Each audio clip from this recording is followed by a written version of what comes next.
नमस्ते। ठंड बहुत ज़्यादा हो रही है। इतनी ठंड में काम भी बहुत कम होता है, तो ये कुछ बर्तन धुले हुए थे, मैं इनको ही रख रही हूँ। इतनी ठंड में सफाई तो इतनी ज़्यादा हो नहीं पाती, तो जो मेन सफाई होती है वो ही कर लेते हैं, क्योंकि ठंड बहुत है। इतनी डीप क्लीनिंग नहीं हो पाती, पर थोड़ी थोड़ी सफाई तो करते रहना चाहिए, क्योंकि अगर हम थोड़ी थोड़ी भी सफाई करते रहते हैं, कभी किसी चीज़ की कभी किसी चीज़ की, तो हमारा घर भी अच्छी तरह साफ़ रहता है और किचन भी। और हमारे यहाँ तो वैसे भी काम चल रहा है थोड़ा, तो उसकी वजह से मेरे से तो इतनी सफाई नहीं हो पाती, क्योंकि जितनी भी सफाई करती हूँ उतनी रेत मिट्टी आ जाती है बाहर से। तो यहाँ मैं थोड़े से बर्तन धो रही थी, और उसके बाद सकट चौथ का व्रत था। तो सकट चौथ के व्रत वाले दिन मैंने तिल, सबसे पहले तो तिल कूट लिए, तिल भून रही हूँ कूटने के लिए। तो ये देखिए हल्के हल्के मैंने इनको भून लिए हैं। और अब ये थोड़ा सा खोआ पड़ा था, इसको भी मैं भून लूँगी। वैसे तो अगर आप सिंपल भी तिल बनाओ, तिलों को भून के उनमें आप खांड, शक्कर या फिर बूरा मिला दो, तो भी वो बहुत अच्छे बनते हैं। पर अब की बार मैंने इसमें थोड़ा खोआ भी डाल दिया, कि देखती हूँ कैसे बनते हैं। और इधर ये सारे तिल मैं पीस रही हूँ। और जैसे ही तिल हमारे पिस गए, मैंने इन तिलों को उस खोए में ही डाल दिया।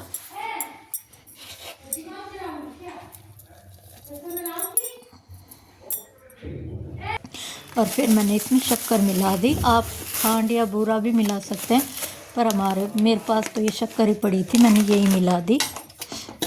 और उसके बाद बन गए हमारे तिल। थोड़े से तिल मैंने साबुत भी रख लिए थे कहानी सुनने के लिए। और अब मैं हो गई हूँ तैयार। इतनी ठंड में तैयार तो क्या होना है, पर हाँ थोड़ा सा तैयार हो गई हूँ। और अब सुनेंगे कहानी। तो ये मैंने पूजा का सामान ले लिया है। ये तिल हैं, थोड़े साबुत तिल हैं, और पानी का लोटा, हल्दी। ये तिल हमारे यहाँ ऐसे इनको रखते हैं, जैसे करवा चौथ के व्रत वाले दिन करवा मिनसते हैं, वैसे ही हमारे यहाँ तिल मिनसे जाते हैं। तो पूजा के टाइम उन तिलों को रखा जाता है। और यहाँ पर ये मम्मी बैठी है कहानी सुनाने के लिए। तो ठंड बहुत ज़्यादा थी, तो मैं तो ऊपर बेड पे ही बैठ गई, कि नीचे कहाँ बैठेंगे, ऊपर ही कहानी सुन लेंगे। तो बेड पे ही बैठ के हमने सुनी कहानी, मम्मी ने सुनाई।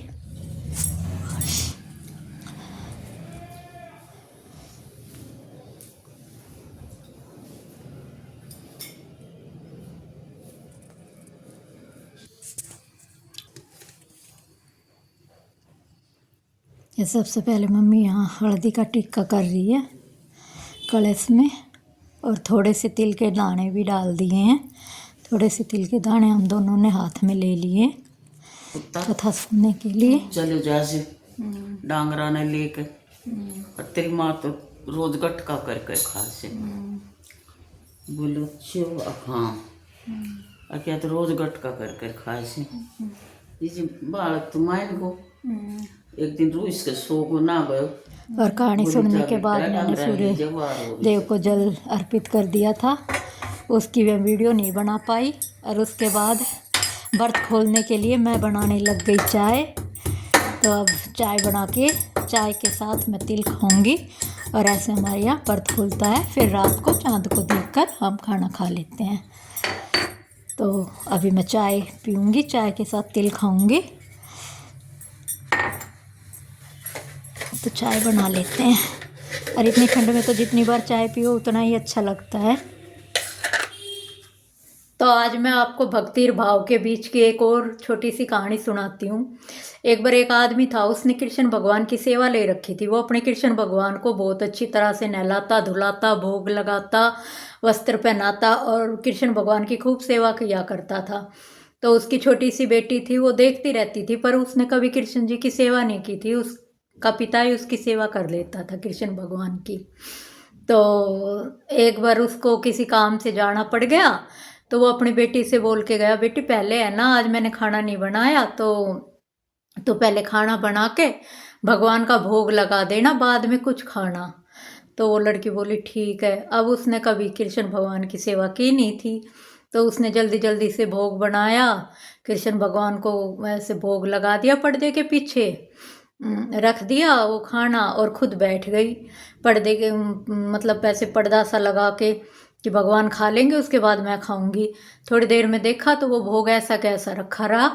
तो उसने सोचा कि आज तो भगवान ने, उसको ये भी नहीं पता कि बस भोग को भगवान खाते नहीं है और ये ऐसे ही रखा रहता है।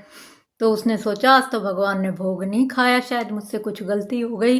तो उस लड़की ने बहुत ही सच्चे मन से पूरे दिल से भगवान से माफ़ी मांगी और कहा, हे भगवान मेरे से कुछ गलती होगी हो तो मुझको माफ़ कर दो और आप ये भोग खा लो, नहीं तो मेरे पापा आके मेरे को बहुत गुस्सा करेंगे कि तूने भगवान जी की अच्छी तरह से सेवा नहीं की और भगवान जी तो आज भूखे ही रह गए।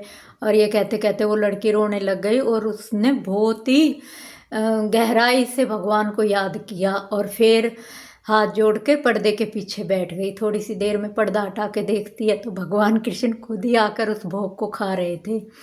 तो इससे यही पता चलता है कि आप भक्ति चाहे कितनी भी विधि विधान से कर ले, जब तक भाव उसमें नहीं होगा तब तक भगवान हमारी पूजा भाव से भगवान जल्दी खुश होते हैं। तो उस लड़की का भाव इतना गहरा था कि भगवान को खुद ही आकर भोग खाना पड़ा।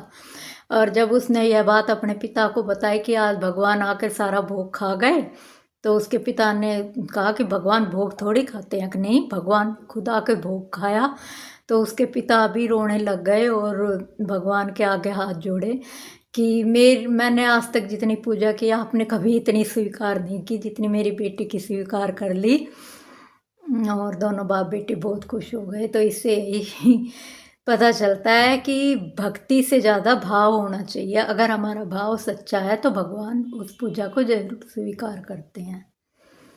तो ये छोटी सी कहानी थी। अगर आपको अच्छी लगी हो तो कमेंट करके बताना और वीडियो अच्छी लगी हो तो लाइक शेयर सब्सक्राइब करना। मैं मिलती हूँ आपको अगली वीडियो में।